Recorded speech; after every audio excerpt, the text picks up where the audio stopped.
Tonight, heartbreaking scenes as a pensioner breaks down after his home was broken into in Port Augusta. And making sport fairer. Sandful's proposed infrastructure plan to accommodate for the rise of female footy players across the Spencer Gulf. From our 7 Spencer Gulf studios, your nightly news with Madeline Kerr begins now. Good evening, thanks for joining us. A house is meant to be your fortress, a place to feel safe. But for some of Port Augusta's most vulnerable, that is no longer the case. The city's elderly residents tonight speaking up about how recent home intruders have made them feel constantly on edge in their own homes. Feeling unsafe in their own home. A string of house break-ins in Port Augusta's east has left the city's pensioners on high alert. There's been a few break-ins with the elderly and they are deeply concerned. I've had trespassers come in my back, the rear of the house that I occupy behind me, and it's not on. You know, these are young people. Residents say the constant fear of break-ins is becoming too much to bear. Both my partner and myself are highly emotional. We don't trust people coming in here after dark. The slightest sound. Monday night I did not have a wink of sleep. We're locking everything up. With multiple pensioners allegedly experiencing similar break-ins, they say the intruders may be deliberately targeting the elderly, preying on the fact that many live alone or are experiencing debilitating health issues. It's a worry.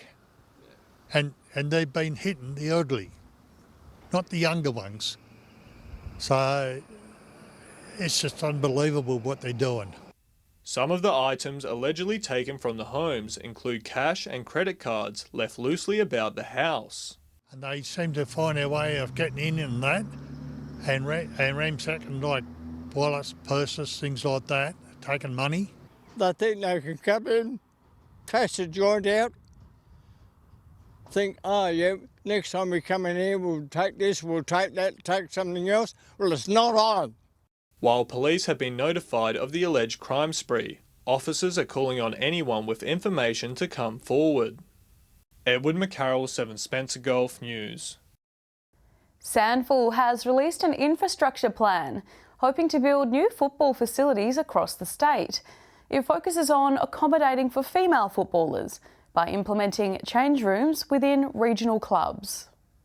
A plan to expand football across the state. Sandful has launched an infrastructure plan accommodating for the need of new football facilities.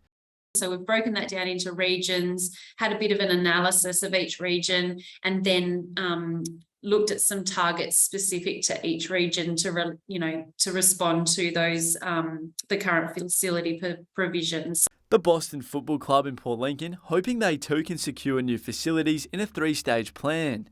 Our stage 1 is to try and get lighting at the ground, 150 lux lighting. So we've got a DA in for that at the moment with council. So that's a $330,000 project. A major part of the Sandful infrastructure plan is to accommodate for the emerging women's contingent of the game. As it stands, only 20% of change rooms are female friendly. The female competition there, it's a great competition, as you would have seen. The girls really enjoyed it, but one of the biggest issues was the lack of female facilities to meet the needs of those girls. After Boston's took out their first ever women's football competition, implementing their own change room is at the top of their list.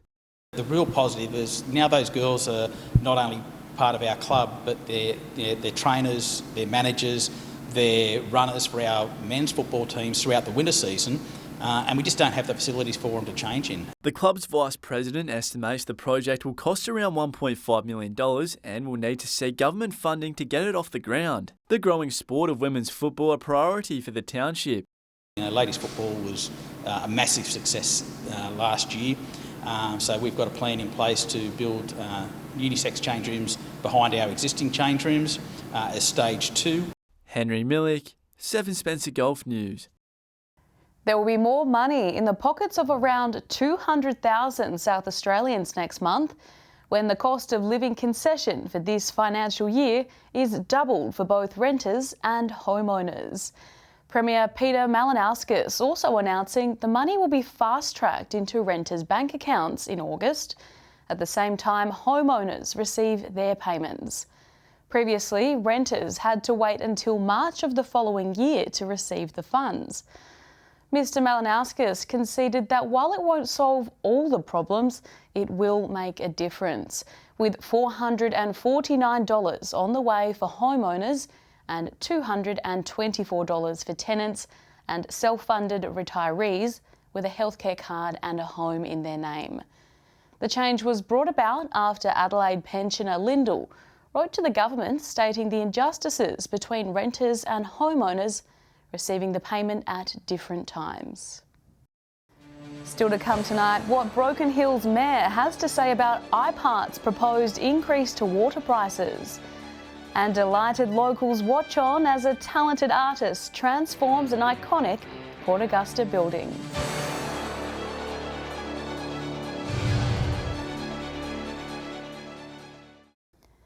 Welcome back to 7's Spencer Golf News. Water prices in Broken Hill are expected to rise with a possible increase of 7%. The surge is outlined in IPART's draft plan and will have a major impact on vegetation around the city if it goes ahead. If water is to cost more, then locals will be watering less. The Independent Pricing and Regulatory Tribunal is set to increase the cost of turning on the tap in Broken Hill. When you have a 7% increase and only increase rates by 2.3%, that means there's going to have to be a reduction across the board. And the community just cannot afford not to have a green city. There are plenty of flow-on effects that come with reducing water use around the city. One repercussion is less vegetation, leading to a rise in lead levels in the city, creating a less than ideal environment. Australia has 5 micrograms per decilitre. The world has just, a lot of countries around the world have just reduced the safe level or acceptable level to 2 micrograms per decilitre. So we're well above. Council voicing its concern about the increase with IPART before the draft plan was released. I made it quite clear during those briefings that what would happen with lead levels, the effect that increasing water prices has on the community. The feeling amongst the community is that the tribunal favours the water company over the citizens. They always favour them. If people look at their water bills from 15, 20 years ago, they'll see that they're about 1/5 of what they are today. So there have been big increases in water. Anyone interested in voicing their concerns to the tribunal has until the 9th of September. Joshua Mercer, 7, Spencer Golf News. Police officers in Port Pirie are ramping up their investigations into who's behind multiple attacks on an electrical business on Esmond Road. There's been yet another incident of smashed windows at the store, the 5th time since September last year. The latest incident happened sometime after 6 p.m. on Monday and 8 a.m. the following morning. Anyone with information is urged to come forward to police or Crime Stoppers. Communities for Children and Uniting Country SA are providing funding for a new mural in the centre of Port Augusta. With the painting nearing completion, the artist says the piece is putting a smile on the faces of locals as they walk by. Capturing a moment in time. Wilmington artist Joel Pelvin has travelled to Port Augusta to paint a brand new mural on the side of the city's post office. The concept for the mural was devised by the City Council and a group of local children who recently attended art workshops at the Yata Pertley Art Gallery. Yeah, so it was a project that involved some of the kids from around the area. So that they come together and they had a few workshops and pulled together a heap of different ideas. The children involved also getting the chance to pick up a paintbrush and help Joel with the project yesterday afternoon. The mural depicts a stylised view of the east side of the city, with the foreshore, CBD and Flinders Ranges all taking pride of place. Looking from the west side, looking back to the east side, with the new bridge in the background, the old bridge there as well. Painting a mural along the city's commercial road was sure to catch the eyes of curious community members going about their day, with many stopping to talk to the artist and share some ideas. it's been good. Have everyone's input, and everyone's had their little ideas and had some good ideas too. So I've added a few things to it as people come by and chatted to me. So it's been good. Some eagle-eyed locals making sure that the mural is a spitting image of the iconic port they know and love.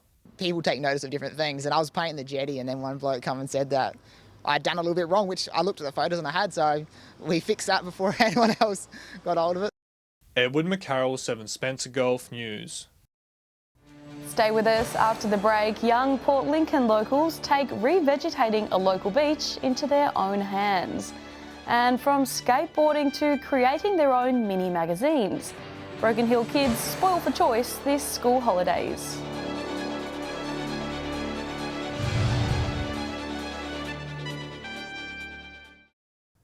Welcome back to 7 Spencer Golf News. Members of the Port Lincoln community gathered at Greenlee Beach over the weekend to plant trees as a way to help revegetate the area. Whangaree students getting involved, creating a t-shirt with Lincoln Surf, with proceeds going towards planting even more trees. Greening up Greenlee. It was all hands on deck at Greenlee Beach over the weekend in an attempt to bring new life to the coastline. The team at Lower Air Coast Care, along with Lake Whangaree School students, working hard to plant new trees. They did an amazing job of planting, and we got in about 1,000 seedlings in about 2.5 hours, which is, a great effort from the volunteers. This year, going the extra mile, with Whangaree students working with Lincoln Surf to design a t-shirt. With each sale, $5 will go towards planting more trees. We wanted something to go back to a good cause, and that's when the Lake Whangaree School and Lower Air Coast Care reached out to us. And the design came in. We wanted something that was going to mimic the Greenlee Mountain. An annual event going strong for 6 years now. The initiative aiming to restore and protect the water's edge. Increasingly over the last few years, it's been visited by a lot of tourists. So we've been tree planting and doing some work to keep vehicles off the vegetation. And it's not too late to head down to Lincoln Surf and pick up a t-shirt, with Rochelle and the team donating close to $3,000 this year gone.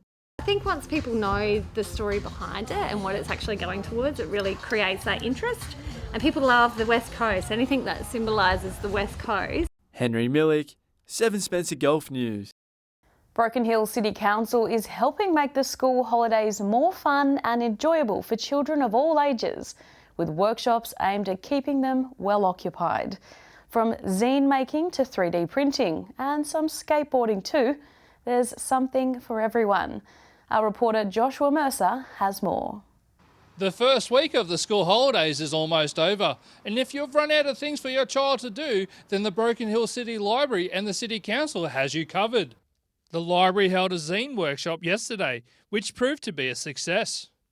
Kids were shown how to make a magazine they can publish themselves. We encourage the kids to come in and say what they like about themselves, pick a subject that they thought was pretty exciting, like a little cat picture or whatever, and make a little magazine to explain why it's exciting to them.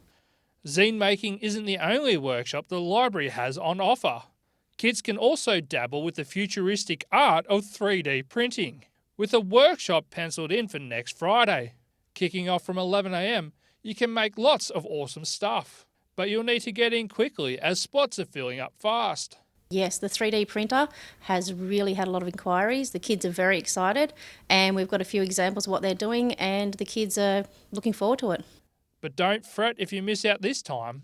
If there's enough demand, the library will be happy to add more dates so everyone gets the chance to enjoy the technology. I think if we get a lot of inquiries, then it gives us more promotion to run another program, so keep ringing. If your children like the more extreme side of being active, the crew from Totem Skateboarding will be holding a workshop on Monday at the Sturt Park Skate Park. Beginners start at 10 a.m. and go all the way through to 2 p.m, with mentoring sessions and demos on offer. Team Totem can't seem to get enough of the Silver City. They were just here a few weeks ago for Active Fest. Guardians, get in early to register the kids for that one too. For more information, check out the Broken Hill City Council website. Stay with us after the break. As always, we'll bring you the Thursday Fish and Tips segment. And we'll have the weather details with Alex Sykes.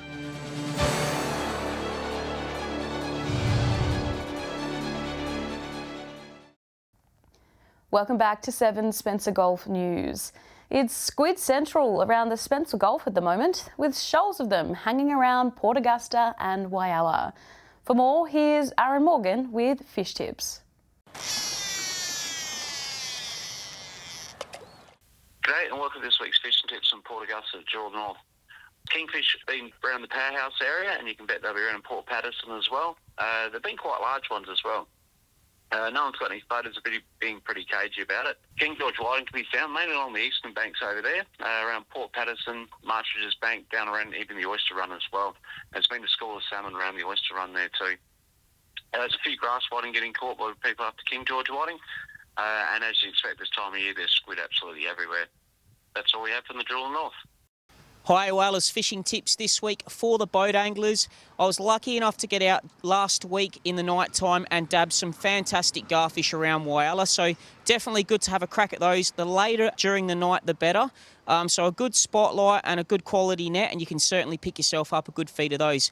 Also for the boat anglers, unfortunately, just after the bloodworm run, fishing may still be a little bit slow, but still some good King George whiting have been coming in. Best areas to target for those have been out the front of Whyalla, a little bit further south down towards Mount Young and Cowlard's Landing. People fishing land-based, the local jetty, those wanting to put in the time are picking up a good feed of squid, and over the Point Lowly region off the rocks, there's been some really nice salmon coming in from those areas. I think the whiting's my pick this week.